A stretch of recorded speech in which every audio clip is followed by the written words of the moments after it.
Short video से complete chemistry करने वाले हैं। टॉपिक है मोल फ्रैक्शन का। देखो मोल फ्रैक्शन के लिए अपन क्या क्या फॉर्मूले हैं, क्या कॉन्सेप्ट है, सारी चीज बता देता हूं। मोल फ्रैक्शन, मोल फ्रैक्शन को काई से डिनोट किया जाता है इस प्रकार, ठीक है। ओके सर, जैसे कोई आपके पास सॉल्यूशन है, उसमें ए कंपाउंड है, ए प्लस बी है, दो कंपाउंड है। ए को मैंने मान लिया सोलवेंट और बी को लिखा सोल्यूट। अब मोल फ्रैक्शन निकालनी है। मोल फ्रैक्शन निकालनी है, मान लो ए की मोल फ्रैक्शन निकालनी है। ए की मोल फ्रैक्शन क्या होगी, मोल निकालने हैं किसके, मोल्स ऑफ ए बटा टोटल मोल, एन टोटल।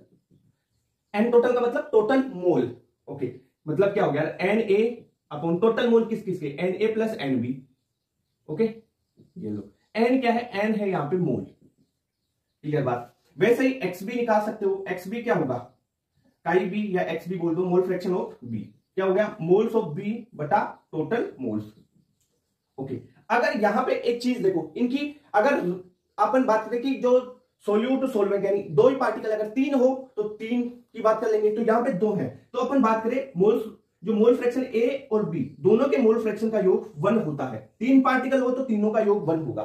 ठीक है, इतनी बात क्लियर। ओके सर, और जो एक्स ए और एक्स बी की रेंज होगी ना, इनकी रेंज की बात करें अपन, रेंज की बात कर ले, यानी कहां से कहां तक हो सकता है भाई, एक 0 और 1 के बीच में तो होगा। देखो दोनों का योग 1 है, ठीक है, दोनों का योग 1 है, दोनों का योग 1 है, तो भाई 0 और 1 के बीच में लाई कर रहा है ये, तो 0 से एक्स ए या अपन बात कर ले एक्स बी, ठीक है, 0 से 1 के बीच में ही ये रहेगा।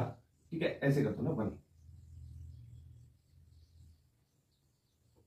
ओके, ये बात होगी। अगर मैं एक चीज और यहां से निकाल लूं, x A upon X B करूं, यानी मोल फ्रैक्शन ऑफ ए बटा मोल फ्रैक्शन ऑफ बी कर दूं, तो देखो यहां से इस फॉर्मूले को करोगे तो एन टोटल से एन टोटल तो कट जाएंगे, तो क्या बचेगा, moles of A upon moles of B.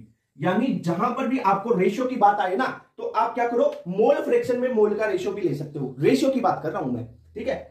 देखो X A upon X B का रेशियो है ना, N A upon N B के बराबर है। तो ये मोल फ्रैक्शन के सारी चीजें हो गई, रेंज हो गई आपके पास एक्स ए प्लस एक्स बी। अब कहीं पे आपको देखो मान लो एक्स ए दे दिया, तो एक्स बी कैसे निकालोगे, देखो एक्स बी बराबर क्या हो जाएगा, 1 माइनस एक्स ए कर लो, या एक्स ए क्या हो जाएगा, एक्स ए बराबर 1 माइनस एक्स बी हो जाएगा। ऐसे भी कर सकते हो।